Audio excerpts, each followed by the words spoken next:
जिंदगी सब बदलना चाहते, कौन नहीं बदलना चाहता? पर क्या सब बदल पाए? क्या आपने कितने लोगों को प्लान दिया तो लोग आपके साथ नहीं आए? आज भी वो गरीब हैं, आप भी आज उनसे बेहतर जिंदगी आप जी रहे हो, लेकिन वो आपके साथ तो नहीं आए।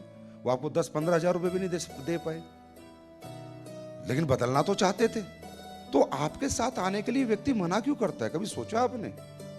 क्योंकि वो जिंदगी बदलना तो सब चाहते हैं, डिजायर सबके पास है, लेकिन जिंदगी बदलने के लिए जो कर्म करने हैं, जो अपने कैरेक्टर में चेंज लाना है, जो अपने आप में बदलाव लाना है, जो कपड़ों में बदलाव लाना है, भागना दौड़ना है, वो भागना दौड़ना बदलाव लाना नहीं चाहते। वो कहते हैं आपका प्लान बहुत बढ़िया भाई साहब, आपका प्रोडक्ट भी बहुत बढ़िया है, लेकिन मैं नहीं कर सकता। कहते हैं नहीं कहते? कहते हैं नहीं कहते? इसका मतलब वो खुद को बदलना नहीं चाहते।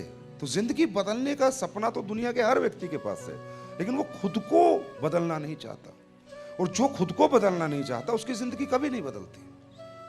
वो जहां था वहीं रह जाता है या थोड़ा बहुत कमा पाता है। बात समझ में आ रही है? तो जिंदगी बदलने के लिए सबसे पहले आदमी को खुद को बदलना पड़ता है। और हर प्लेटफॉर्म की क्या डिमांड है? हर प्लेटफॉर्म क्या मांगता है आपसे कि भाई तुम्हें मेरे साथ रह के कामयाब होना है तो जैसा मैं कहता हूं वैसा करो, जो मैं चाहता हूं वो करके दो, जो मेरी डिमांड है तुम पूरी करो, जो तुम्हारी डिमांड है मैं पूरी करूंगा। तो एक हाथ दे एक हाथ ले का सिस्टम है भाई, इतना कॉम्प्लिकेटेड वर्ल्ड नहीं है।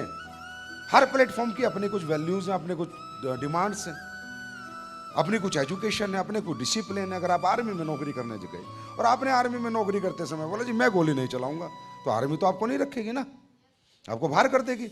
या मैं लेफ्ट राइट लेफ्ट नहीं करूंगा, या मैं सैल्यूट नहीं मारूंगा, तो आर्मी वाले बोलेंगे out, get out from here, हमें तुम्हारे जैसे लोगों की जरूरत नहीं है, क्योंकि आपने डिमांड पूरी नहीं करी। तो जो कैरियर प्रोफेशन आपने चुना है, वो कैरियर प्रोफेशन जब जब जो आपसे मांगेगा, जब जब आपको देना पड़ेगा, जो बदलाव आपसे मांगेगा वो बदलाव आपको करना पड़ेगा, जो करेक्शन आप में चाहेगा वो आपको करना पड़ेगा, तो बाहर निकाल के फेंक देगा आपको। आप लोगों को लगता है ना मैं धंधा छोड़ूंगा, मैं बिना बिजनेस छोड़ा, मैं नहीं करता अब नेटवर्क मार्केटिंग। अरे भाई तुम लायक नहीं हो यार, इसलिए नहीं करते। जो नेटवर्क मार्केटिंग की डिमांड थी, डायरेक्ट सेलिंग की जो डिमांड थी, उस पूरे करने में तुम कैपेबल नहीं हो, इसलिए डायरेक्ट सेलिंग को तुम कभी नहीं छोड़ोगे। एक दिन आएगा कि डायरेक्ट सेलिंग तुम्हें बाहर निकाल देगी।